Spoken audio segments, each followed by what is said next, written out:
the Chicago Cubs select Javier Baez, a shortstop from Arlington Country Day School, Jacksonville, Florida. The San Diego Padres have the next pick, and they're now on the clock.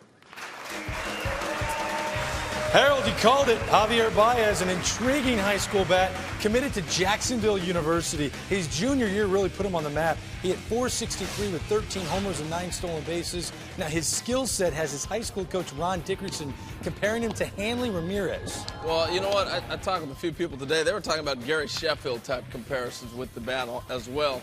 But when a club gets on a player and they start talking about him repeatedly and you fall in love with him, it's pretty easy to say they're going to take him, and that's what happened, I think, here with Baez. Well, and you had this situation with the Indians, who saw every one of his high school games this year.